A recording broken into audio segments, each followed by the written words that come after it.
पढ़ना है तो नोट से ही पढ़ना ठीक रहेगा। मोबाइल से अपने पास पढ़ने में दिक्कत आती है क्योंकि उसमें एक तो लेटर छोटे होते हैं, तो जब भी बार बार अपने को पढ़ना हो तो आप नोट्स की कॉपी से ही पढ़ेंगे। तो नोट्स बनाने का रखेंगे। सबसे first topic is a reflection. When light rays incident on a surface, then after incidence reflected rays are present in same medium, it is called a reflection. So that only one medium required for a reflection. ठीक है अपने पास only one medium is required for a reflection. Refraction आगे आप study करेंगे। For refraction more than one medium required, but for reflection only one medium is required. अब अपन चलते हैं, आप 10th में स्टडी कर चुके हैं तो सबसे पहले यहां से चलें। पॉलिश्ड सरफेस है, it is normal. Normal means right angle, अपने पास लाइन हो गई। Incident ray, it is reflected ray. Angle between incidence ray and a normal is called a angle of incidence, and angle between normal and reflected ray is called a angle of a reflection. Reflection angle and incidence angle is always measured from a normal. तो अब angle का measurement अपने को surface से नहीं करना है, from normal से करना है। तो यहां से एंगल का मेजरमेंट होगा और ये एंगल का मेजरमेंट होगा, इट इज कॉल्ड है रिफ्लेक्शन। आ गया इसको समझ में, कोई दिक्कत नहीं है। नेक्स्ट एक चीज और बता देता हूं, देखो भाई मैं इसी में ये देखो, ये normal. Suppose that a light ray incidence in direction of normal, ये नॉर्मल के डायरेक्शन से इंसिडेंस रे आ रही है। Then reflected ray also in direction of a normal. In this condition angle of incidence is equal to 0 and angle of reflection also equal to 0। आ गया होगा meaning समझ में अपने पास।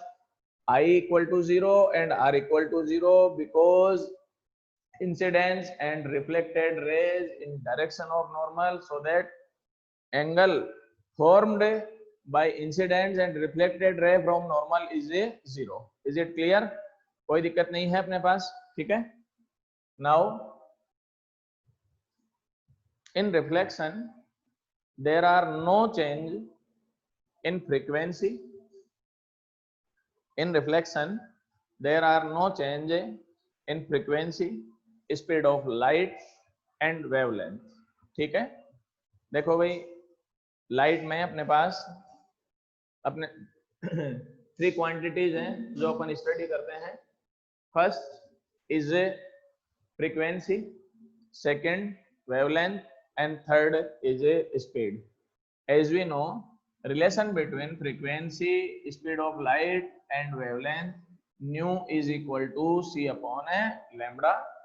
in reflection there are no change in these quantities, so that nu I is equal to nu r। Here I for incidence, r for reflection, frequency same, lambda for I is equal to lambda for r, and c of I is equal to c for a r। कोई change नहीं होगा। Speed, wavelength and frequency, clear. Now there are 2 types of reflection, regular and irregular। First is a regular reflection. तो यहां से चलें अपन,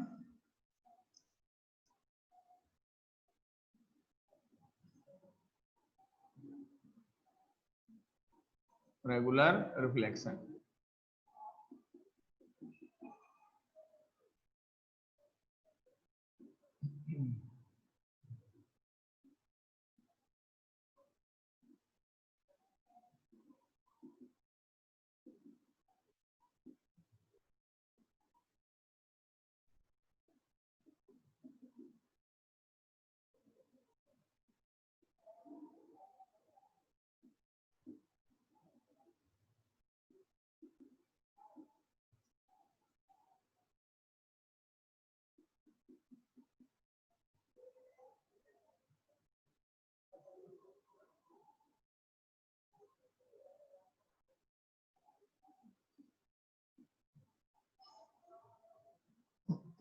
हाँ भाई, when a light rays incident on a plane surface, then reflected rays are parallel to each other if incident rays are parallel. ठीक है, incident rays are parallel incident on a smooth surface, then reflected rays also parallel is, it is called a regular reflection. देखो, incident ray are parallel to each other, reflected ray also parallel to each other, it is a regular reflection. Second is a irregular or diffused reflection. When light rays incident on a rough surface, then reflected rays are not parallel but incident rays are parallel. तो incident rays parallel हैं, after reflection reflected rays are not parallel, it is called a irregular or diffused reflection. diffused reflection में आप ये समझें what is the meaning of diffusion, आप chemistry में study कर ही चुके हैं. स्कैटरिंग, फैलना, it is called diffusion. ठीक है, अब दोनों के एग्जाम्पल भी बता देता हूं मैं. स्मूथ सरफेस का एग्जाम्पल है, आप मिरर में मुंह देखते हैं सुबह, ठीक है, it is example of A regular reflection. उसके बाद में अपन चलते हैं हिलते हुए पानी में, अपने पास चेहरा अगर अपन देखें, फेस देखें, तो हिलते हुए में देखेंगे आप, तो वो इरेगुलर रिफ्लेक्शन होगा, क्योंकि उसमें लैंड्स एंड पिट्स बनेंगे कि नहीं बनेंगे, अपने पास लहरें बनती है, तो जो सरफेस होगी वो अपने पास स्मूथ नहीं होके रफ हो जाएगी.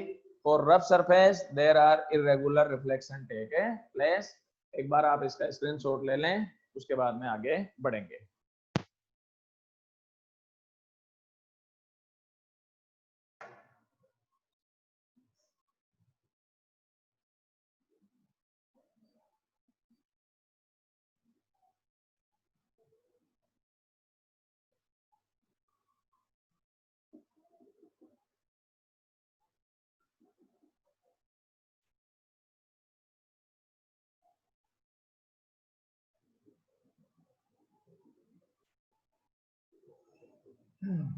हाँ भाई, laws of reflection. According to first law of reflection, incident ray, reflected ray and normal lie in a same plane. Incident ray ये रही, reflected ray and normal lie in a same plane और present in a same plane. ठीक है, आ गया. उसके बाद में अपन चलें, सेकेंड लॉ है, according to second law, angle of incidence is equal to angle of reflection, so that angle I is equal to angle R.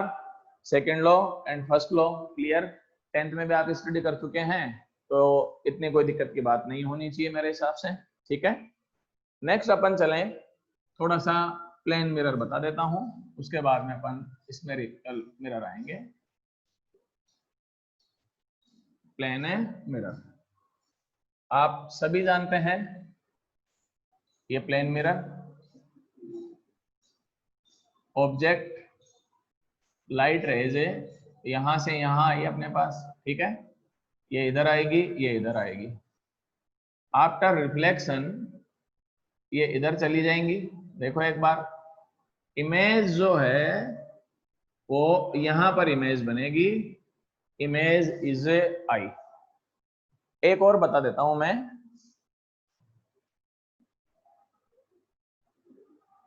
It is u and it is we.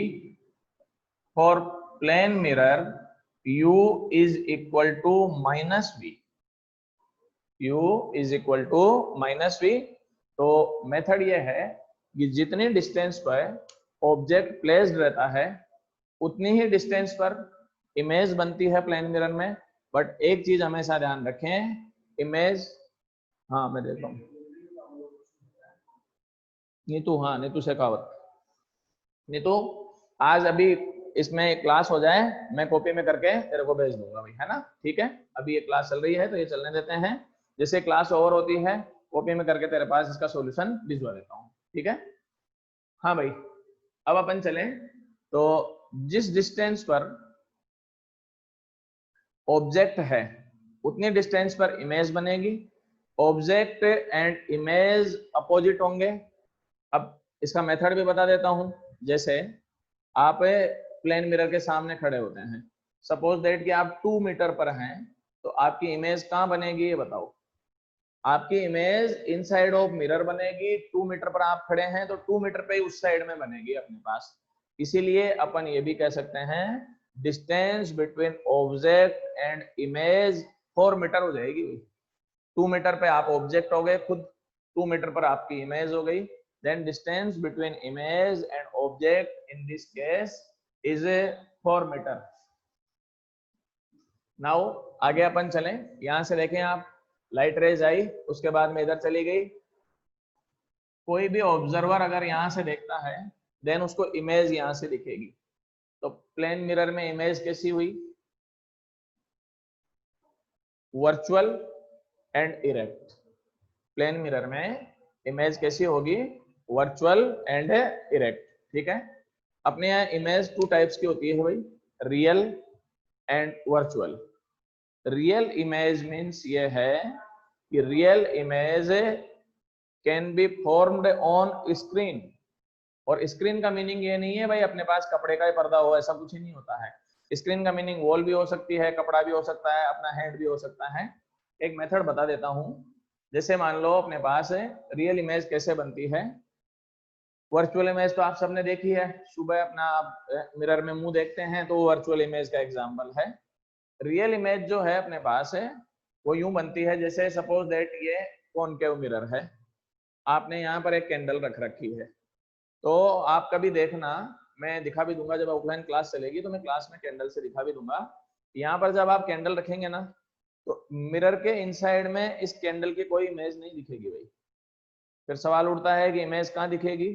Image देखने का method यह है कि आप इस mirror के सामने यहाँ कहीं हाथ ले लेना। जब आप इसके सामने हाथ लोगे तो इस हाथ पर अपने पास फ्लेम दिखाई देगी, मोमबत्ती की या कैंडल की जो फ्लेम दिखाई देगी। इसका मतलब इमेज कैसी हो गई? रियल। तो रियल इमेज का मीनिंग है आप उसको टच कर सकते हैं। बहुत इजी मेथड तो ये है, आप उसको पकड़ सकते हैं, इट इज रियल इमेज। आप उसके रेंज में नहीं जा सकते, इट इज वर्चुअल इमेज। कैसे? आप मिरर में सुबह मुंह देखते हैं, आप अपनी इमेज को टच कर सकते हैं क्या ये बताओ? अब आप कहेंगे कि हाँ टच कर सकते हैं, तो आप मिरर को टच कर रहे हैं, इमेज को टच नहीं कर सकते हैं। आप अपनी इमेज को टच नहीं कर सकते, उसको पकड़ नहीं सकते हैं, आप केवल मिरर को टच कर सकते हैं। आपकी इमेज तो, इसको यूं भी समझें, अगर आप मिरर से 2 मीटर डिस्टेंस पर हैं तो आपकी इमेज जो है वो इनसाइड में 2 मीटर पर है। अब आप उसको टच कैसे कर सकते हैं जब आप मिरर के इनसाइड में जा ही नहीं सकते? टच तो आप तब करो जब मिरर के इनसाइड में आप 2 मीटर तक चले जाओ। मिरर की थिकनेस होती इतनी सी है सेंटीमीटर्स में, तो इसके इनसाइड में जाना पॉसिबल नहीं है। इसका मतलब वर्चुअल इमेज उसको स्क्रीन पर नहीं ले सकते, उसको टच नहीं कर सकते हैं, उसको पकड़ नहीं सकते हैं। It is difference between a virtual and a real image. Is it clear? ठीक है, आगे अपन चलते हैं। ये u एंड v जितना डिस्टेंस पे है, u equal to minus v लिखा है मैंने। रीजन माइनस वी क्यों है अपने पास? देखो ये इस साइड में है और ये इस साइड में है, तो मैथ्स के बेसिस पे भी आप समझ सकते हैं, कोई दिक्कत नहीं है। ये positive direction, then it is in a negative direction, तो u इज इक्वल टू क्या होगा? माइनस वी होगा। अब एक थोड़ा सा और चलते हैं अपन। देखो प्लेन मिरर्स हैं, ये 2 प्लेन मिरर्स हैं।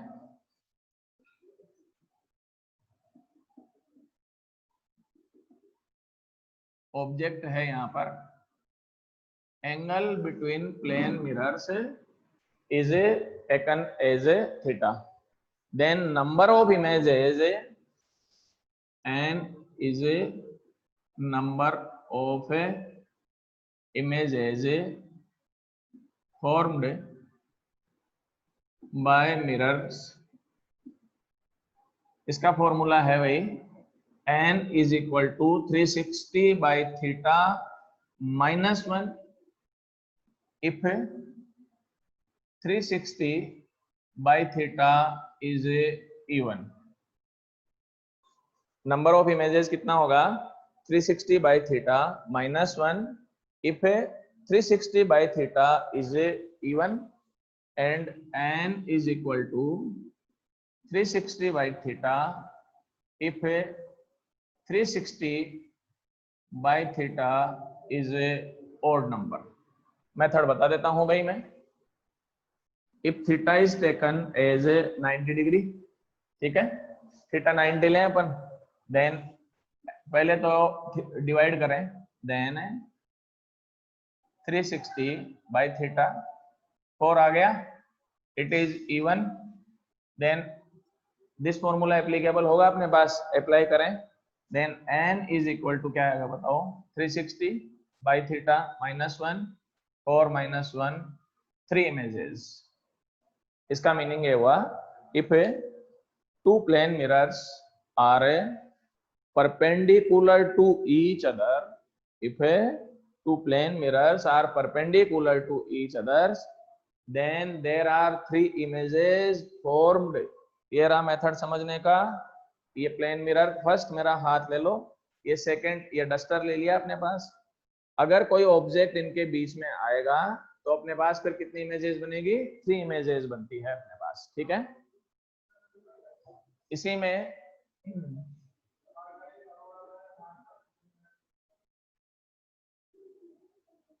Theta is equal to 0 degree, theta is equal to 0 degree, then n is equal to 360 by 0, number of images infinity. Infinity images कैसे बनती है मैं तुम लोगों को बता भी देता हूं. आप सैलून में गए हैं, ठीक है ना, तो आप कभी देखना एक मिरर अपने सामने होता है, कुछ सैलून्स में एक मिरर अपने पीछे भी रहता है, बैक में भी लगा रहता है, तो आप उसमें देखना आपकी इनफाइनाइट इमेजेस है, उसमें दिखते ही चले जाते हैं आपके चेहरे. और अगर फिर भी मान लो आपको समझ में नहीं आ रहा है तो इसका मेथड बता देता हूं. अपने घर पे एक मिरर लेना, उसको सामने रख लेना, ठीक है, और एक दूसरा मिरर अपने पीछे रख लेना, आपको अपनी इनफाइनाइट इमेजेस दिख जाएगी. इसका मतलब n theta equal to 0, so that अगर मिरर्स इस पोजीशन में है तो एंगल इज 0, इस पोजीशन में होंगे एंगल 0 होगा, एंगल 0 होगा, इट मींस अपने पास number of images is infinite. Clear? एक बार आप स्क्रीनशॉट ले लें, फिर आगे चलते हैं भाई.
हाँ भाई, नेक्स्ट टॉपिक है स्फेरिकल मिरर्स, ठीक है।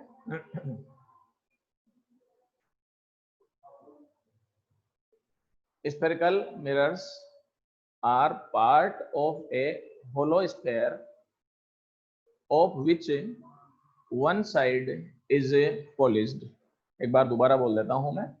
Spherical mirrors are part of a hollow sphere of which one side is polished. ठीक है, एक बार समझा भी देता हूं मैं। देखो सबसे पहले चलें, suppose that it is hollow sphere, इसको यहां से कट कर दें अपन, ठीक है। यहां से कट किया और ये शॉर्ट पार्ट अपन यूज में ले लेते हैं। अब इसके दो साइड में अपने पास ये फर्स्ट सरफेस, ये second surface. Outer surface polish कर देते हैं, then it is concave mirror.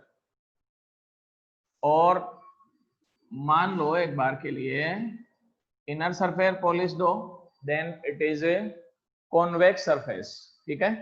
तो कॉनकेव में आपको समझ में आ गया, कौन सी सरफेस पॉलिश्ड होगी?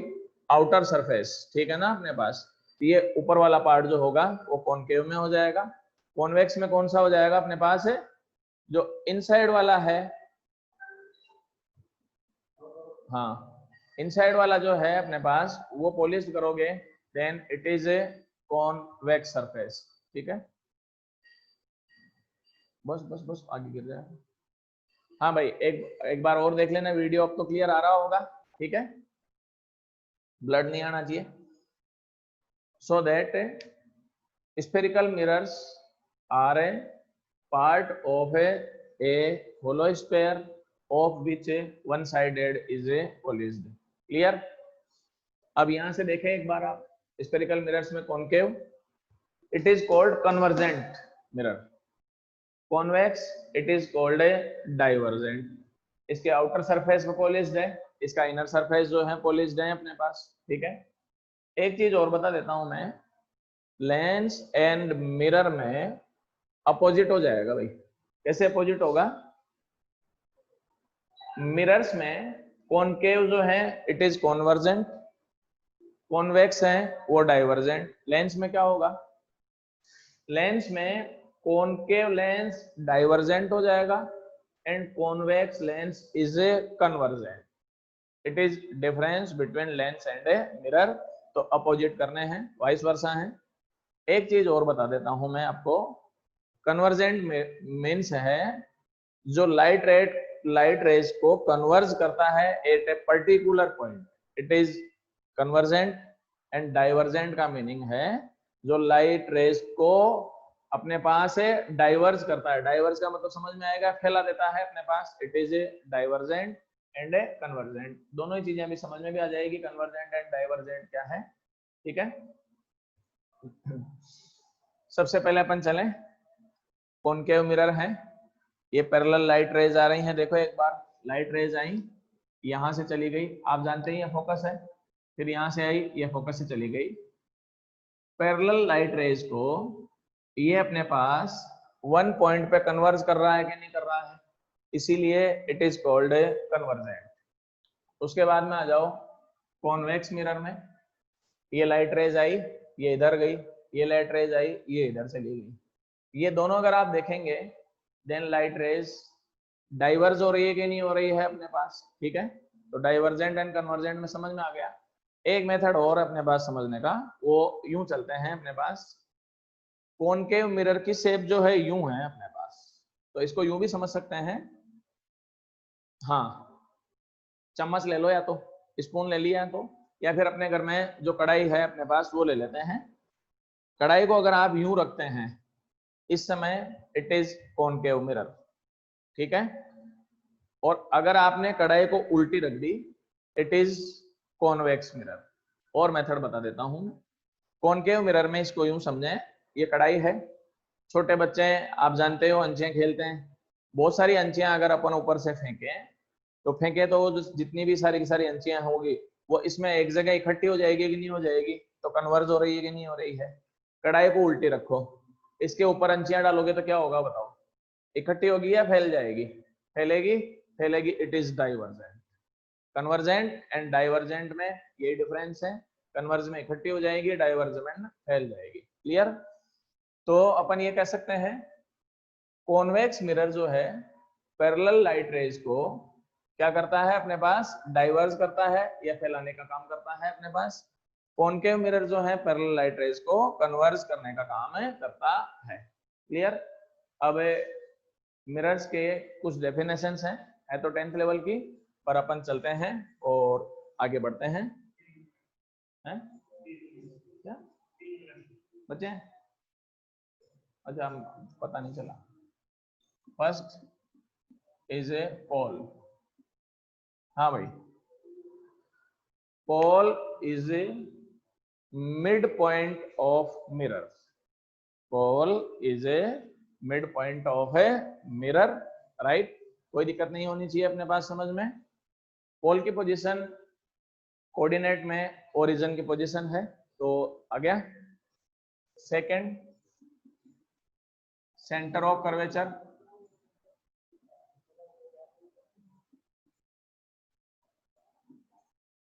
सी, center of curvature is a center point of hollow sphere by which a spherical mirror can be formed. Clear है? तो अपन ये कह सकते हैं center of curvature is center of hollow sphere by which a spherical mirror can be formed. कैसे? ये spherical mirror है, ये होलो स्फीयर हो गया, then its centre is called centre of a curvature. ठीक है?